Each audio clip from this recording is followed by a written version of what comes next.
Assalamualaikum warahmatullahi wabarakatuh.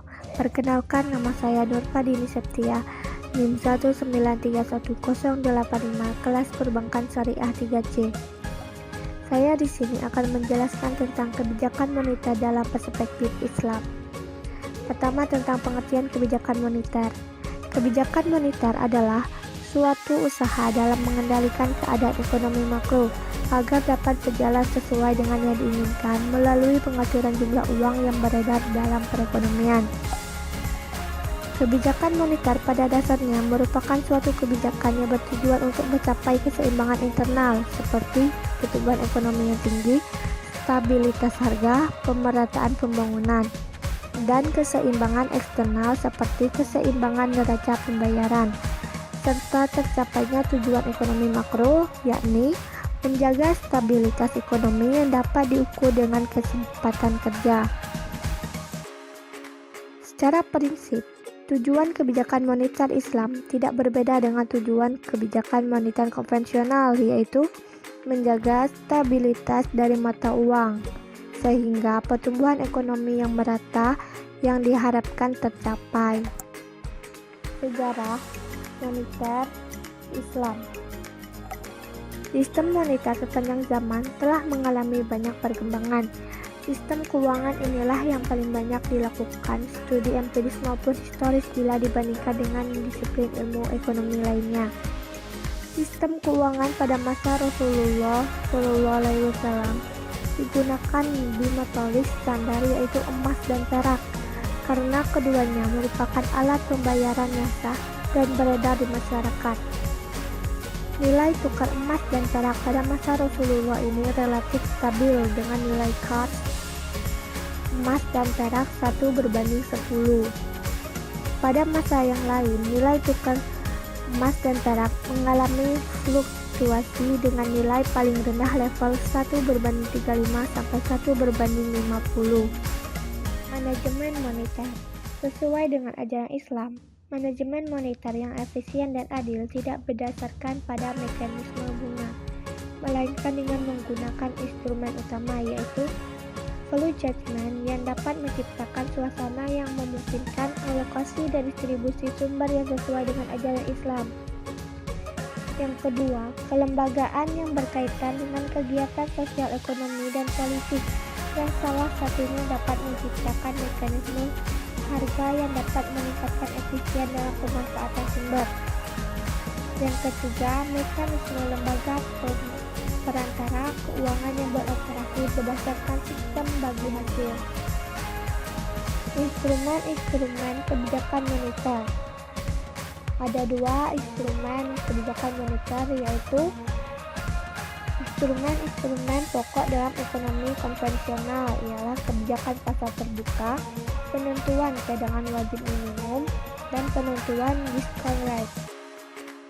Sedangkan yang kedua, instrumen pokok dalam perspektif Islam, yaitu dalam ekonomi Islam tidak ada sistem bagi hasil, sehingga bank sentral tidak dapat menerapkan kebijakan discount rate tersebut. Bank sentral Islam memerlukan instrumen yang bebas bunga untuk mengontrol kebijakan ekonomi moneter dalam ekonomi Islam.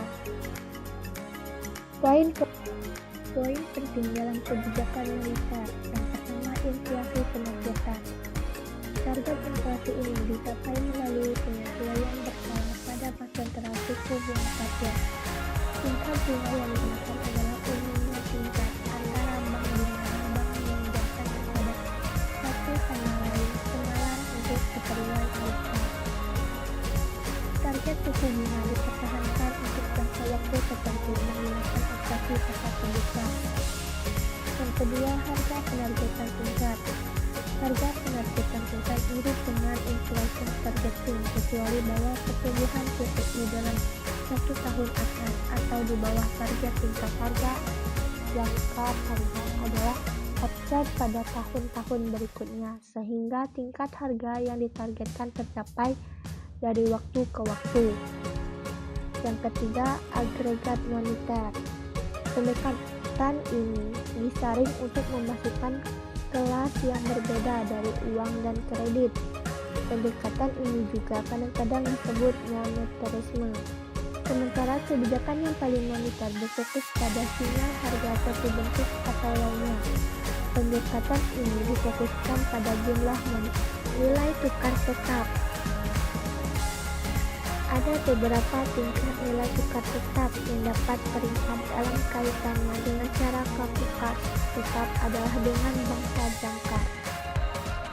Sistem tetap, pemerintahan daerah atau otoritas moneter menyatakan nilai tukar tetap tidak aktif membeli atau menjual mata uang untuk mempertahankan tingkat. Mata uang dibeli dan dijual oleh bank sentral atau otoritas moneter setiap hari untuk mencapai nilai tukar target. Nilai tukar tetap dengan tingkat tetap dapat dilihat sebagai kasus khusus dan kurs tetap dengan bank. Yang kelima, jenis-jenis kebijakan moneter. Kebijakan moneter yang utama digunakan adalah modifikasi jumlah uang primer yang beredar. Otoritas moneter melakukan hal ini dengan membeli atau menjual aset keuangan. Kebijakan moneter digolongkan menjadi dua, yaitu kebijakan moneter ekspansif, yaitu suatu kebijakan dalam rangka menambah jumlah uang yang beredar di suatu negara. Apabila tidak ada kebijakan ini, maka jumlah uang di suatu negara akan menipis, sehingga transaksinya atau jual beli di suatu negara akan terganggu. Kedua, kebijakan moneter kontraktif, yaitu suatu kebijakan dalam rangka mengurangi jumlah uang beredar, disebut juga dengan kebijakan uang ketat. Sekian yang dapat saya sampaikan. Apabila ada kekurangan dan kesalahan kata, saya mohon maaf. Wabillahi taufiq wal hidayah. Wassalamualaikum warahmatullahi wabarakatuh.